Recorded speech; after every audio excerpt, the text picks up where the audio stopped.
नहमदु व नुसल्ली अला रसूलिल करीम अम्मा बाद औज़ु बिल्लाहि मिनश शैतानिर रजीम बिस्मिल्लाहिर रहमानिर रहीम रब्बि इश्रह ली सदरी व यस्सिर ली अमरी वहलुल उक़दतम मिन लिसानी यफ़क़हू क़ौली रब्बि ज़िदनी इल्मा अल्लाहुम्मा फ़क़िहना फ़िद्दीन अल्लाहुम्मा इन्नी अस्अलुका इल्मन नाफ़िआ व अमलन मुतक़ब्बला व रिज़्क़न तय्यिबा।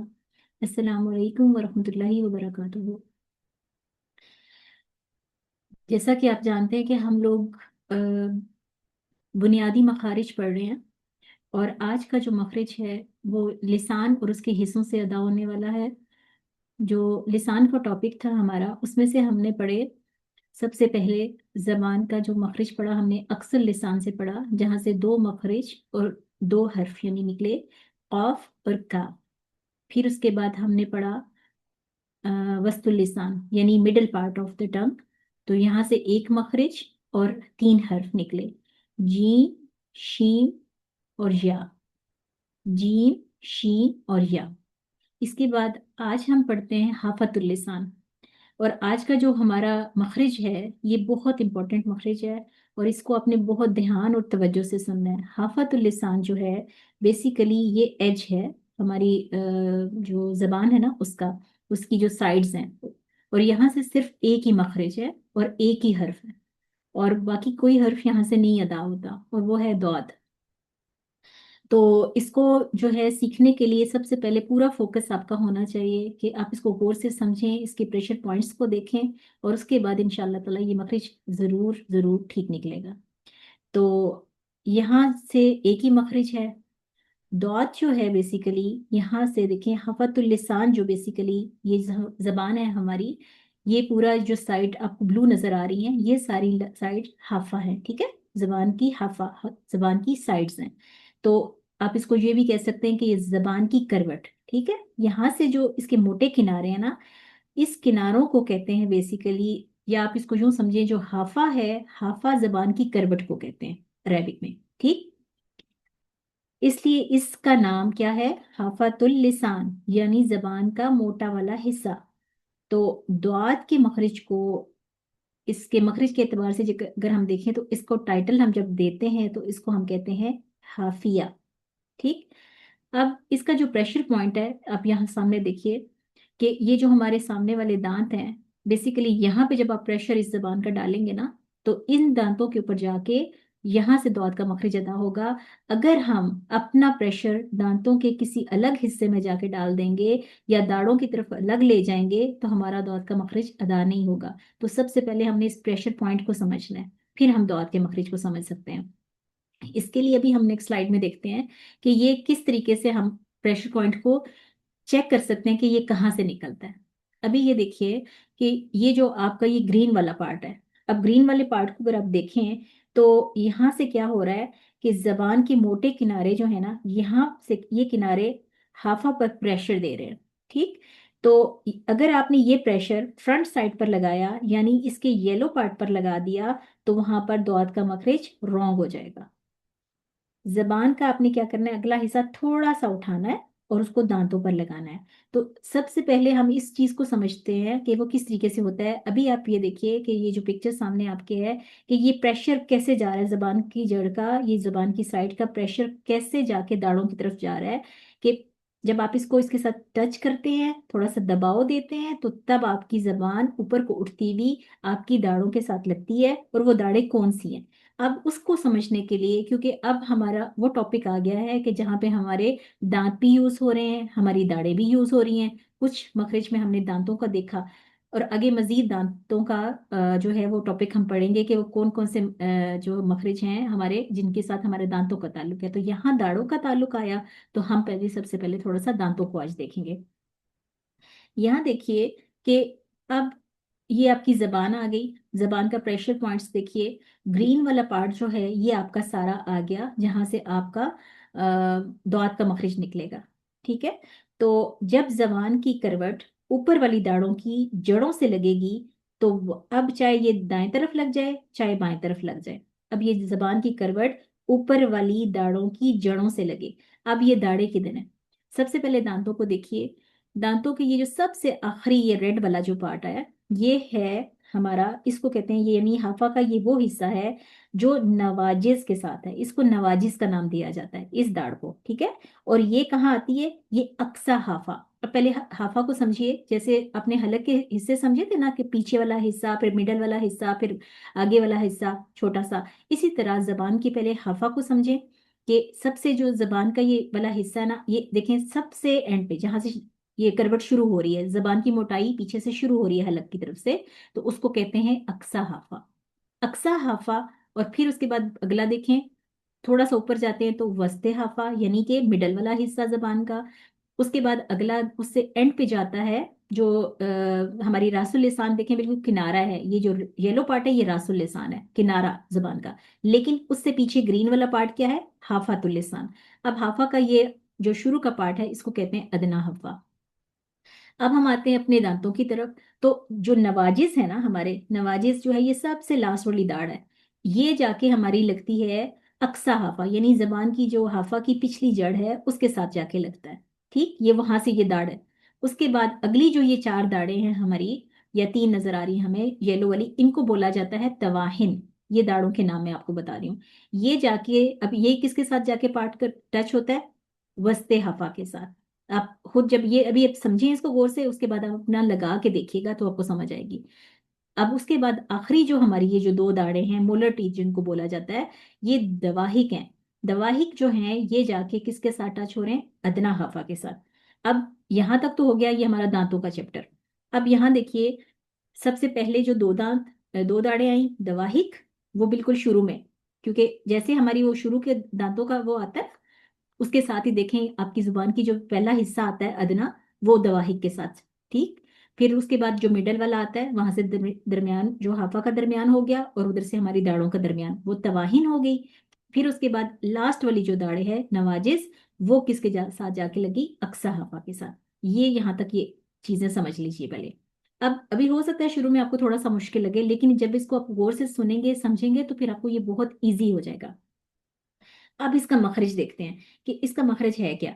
अब हमने देखना है कि जब जबान की करवट यानी जबान की हाफा ऊपर वाली दाढ़ों की जड़ों से लगे, या अब आप ये, अब ये वाली जड़ें, ये जो जबान की साइड्स है ना, ये दोनों तरफ लग सकती हैं। देखिए जैसे अभी दांतों की तरफ आए, तो दांतों की दोनों तरफ ये दाढ़ें हैं ना, नवाजिज भी दोनों तरफ हैं, तवाहिन भी दोनों तरफ हैं, दुआहिक भी दोनों तरफ हैं। इसी तरह जबान की तरफ जाएं तो जबान की दोनों तरफ अदना भी, अदना हाफा भी है, वस्ता हाफा भी है, अक्सा हाफा भी है। अब चाहे राइट साइड हो चाहे लेफ्ट साइड हो, चाहे वो जबान की हो चाहे वो दांतों की हो। ठीक। अब जब ये आपकी करवट है जबान की, ये ऊपर वाली दाढ़ों की जड़ों से लगेगी। अब चाहे दाएं लगाएं चाहे बाएं लगाएं, या दोनों तरफ लगाएं, दोनों तरफ से भी हो सकता है। तो अगर आप इसको राइट साइड पे लगाएंगे ना तो ज्यादा इजी रहेगा। ठीक है, इसको अदा करते हुए। तो दुआत के लिए आपने क्या करना है? आपने जो जबान के ये जो मोटे किनारे हैं यानी हाफा पर प्रेशर देना है इस ग्रीन वाले हिस्से पर। और अगर आपने ये प्रेशर फ्रंट साइड यानी येलो वाली साइड पर लगा दिया, तो आपका दुआत का मखरज रॉन्ग हो जाएगा। तो पहले क्या करना है आपने? जबान और दांतों को समझ के, और उसके साथ आपने क्या करना है, पहले अपनी जबान को उंगली से टच कीजिए अंदर, और उस पे देखिए कि अक्सा कहाँ से है, वस्त कहाँ पे आ रही है, अदना कहाँ आ रही है। इसी तरह दांतों को उंगली से टच कीजिए, नवाजिज, तवाहिन और दवाहिक को समझिए। और उसके बाद समझने के बाद फिर आपने इन दांतों को इस तरीके से लगाना है। अब जो हमारे ये फ्रंट वाले दांत है ना, वहां पर जबान का जो सामने वाला हिस्सा है, यानी वो उसको क्या कहेंगे? तरफुल लिसान। ठीक। तरफुल लिसान, वहां पर प्रेशर नहीं लेकर आना, ये बात याद रखिएगा जी। ये जो दो फ्रंट वाले दांत हैं जबान के, इस हिस्से की तरफ आपने प्रेशर नहीं लेके आना, वहां पर सिर्फ जबान टच होगी और बाकी का जितना प्रेशर होगा वो पीछे की जानिब आएगा। किस तरफ? यानी मोटे किनारे की तरफ। अब इस हिस्से पर प्रेशर देने से क्या होगा, जबान की ये जो जड़ है, अक्सा है, ये आपकी ऊपर को उठेगी और जबान का जो मिडल वाला हिस्सा है, वस्त हाफा, वो भी उठा होगा और जाके किसके साथ लगेगा, आपके पैलेट के साथ जाके लगेगा और वहां पे लॉक हो जाएगा। ठीक, दोबारा सुन लीजिए कि अब आपका क्या है कि ये जो आपके दो दांत हैं सामने वाले, आपने इनको वहां नहीं लगाना। अगर उसकी तरफ, लिसान की तरफ वाले हिस्से की तरफ लेके जाना है, वहां पर प्रेशर जब आप नहीं लगाएंगे तो वहां पर सिर्फ जबान को आपने क्या करना है, सिंपल टच करना है और बाकी का प्रेशर पीछे की तरफ रखिएगा। और यानी किस तरफ, अपने वस्त हाफा या अक्सा हाफा की तरफ, मोटे वाले हिस्से की तरफ। अब प्रेशर देने से आपकी जबान की ये जो अक्सा है ये ऊपर उठेगी और आपके पैलेट के साथ जाके लॉक हो जाएगी, तब आपका दुआत का मखरज निकलेगा। तो प्रेशर कहाँ बनता है? अब ये पूरा प्रेशर, जैसे पिछली स्लाइड में मैंने आपको बताया था कि ये प्रेशर कहाँ से बनता है, पिछली स्लाइड को देखिए, वहां पे आपको ये चीज समझ आएगी कि वो, अभी ये जो एरो आपको नजर आ रहे हैं व्हाइट वाले, ये पूरा आपने अपनी, ये देखिए, अक्सा को उठाया, फिर ऊपर से अपनी जबान को यहाँ मिडल वाला पार्ट उठाया और ये पूरा प्रेशर जाके ये जो मिडल वाला पार्ट है आपका पैलेट वाला, यहाँ पे आके जबान देखें, ऊपर से किनारा भी उसका देखें, अगला रासुल लिसान का, वो जाके सिर्फ टच हुआ। अगर अगर आप उसको दबाएंगे, प्रेशर देंगे, तो ये लॉक नहीं होगा, मिडल वाला हिस्सा लॉक नहीं होगा, जहाँ पे ज्यादा जाके एरो आ गए। ठीक है, तो उसको आपने समझना है। तो ये जब आप करेंगे, इससे आपका मखरज बिल्कुल ठीक निकलेगा। अगर हम इसकी फ्रंट साइड पर इसको यानी बाहर की तरफ निकालेंगे ना, तो फिर हमारा मखरज क्या हो जाएगा, रॉन्ग हो जाएगा, उससे आपने बचना है। अच्छा, अब वो मखरज क्या बनेगा अगर आप इसको बाहर ले जाते हैं, तो अब क्या होगा, आपका मखरज दाल बन जाएगा या फिर बन जाएगा वा। ठीक है, दा या वा, ये बन जाएगा। ना दा करना है ना वा करना है। ठीक है, दौद, दौद, इस तरीके से आपने ये वर्ड निकालना है। दौद एक मोटा लेटर है और इसमें जबान की साइड वाले जितने भी मसल्स है ना आपके, ये पूरे के पूरे यूज होंगे प्रेशर के साथ। ठीक है, जो किसी और मखरज के लिए यूज नहीं होते। इनका ये जो मसल्स है ना हमारी जबान के जो साइड वाले हैं, ये सिर्फ और सिर्फ इस मखरज में यूज होते हैं, बाकी किसी मखरज में यूज नहीं होते। अब होता क्या है कि डेली लाइफ में ना ही हम किसी और हर्फ में इन मसल्स को यूज करते हैं, तो ये एक्टिव नहीं होते। तो इसलिए आपने इन मसल्स के ये जो पॉइंट्स है ना, इनको नोट करना है और देखना है कि प्रेशर कहाँ देना है और कहाँ इनका को टचिंग पॉइंट इनका कौन सा है, उस पॉइंट पे आपने रखते हुए और ये देखना है कि कैसे मैंने जबान की ये जो जड़ है, ये अक्सा लिसान है मेरी, इसको मैंने किस तरीके से ऊपर लेके जाना है और कैसे आवाज को लॉक करना है जाके। ये जो सारी कंफ्यूजन फिर आपकी इस वक्त अभी कुछ थोड़ी बहुत होगी भी ना, वो दूर हो जाएगी जब आप इसको खुद लगाएंगे, तो आपको समझ आ जाएगी। इससे आपका मखरज बिल्कुल बिल्कुल ठीक निकलेगा। अभी दोबारा अगली स्लाइड पे हम देखते हैं कि यहाँ पर ये जो चीज अभी आप देखें, नेक्स्ट स्लाइड पे ये देखिए कि ये जो इसका सारा जो है ना, अगर आप ये इस प्रेशर पॉइंट पे नहीं लगाएंगे, यानी येलो वाले पॉइंट पे लगाएंगे, तो आपका मखरज रॉन्ग हो जाएगा। अगर आप उसको वहां पे देखें, आप उसको हरकत लगा के देखें, पहले तो मैंने आपको बताया ना, आप उसको क्या करें, यहाँ पे अभी ये देखिए जो आपका ये ब्लू वाला पार्ट है, ब्लू पार्ट है जो, इस पे प्रेशर है और येलो पार्ट पे प्रेशर नहीं है। ठीक है, येलो वाले पार्ट जो है उस पे प्रेशर नहीं है, लेकिन ब्लू पार्ट पे देना है। अगर हम इसको यूं देते हैं, तो साकिन हालत में हम करते हैं तो क्या करते हैं, टच करना है और जबान को पीछे करना है, लेकिन जब हम इसको साकिन हालत में अदा करेंगे तो हम अक्सर गलती करते हुए, हम येलो पॉइंट पर अगर प्रेशर देते हैं तो दो, दो बन जाएगा, दो नहीं करना, ना फिर जो, ये भी नहीं करना। अगर हम इसको जो है उस पॉइंट पे नहीं करेंगे, तो जो है तब हमारा मखरज सही अदा होगा और वो बनेगा दौद, दौद, दौद, दौद, इस तरीके से वो लॉक करें आप। ठीक है, तो वहां पे आपके उस प्रेशर वाले हिस्से पे डालते हुए आपने इस मखरज को निकालना है।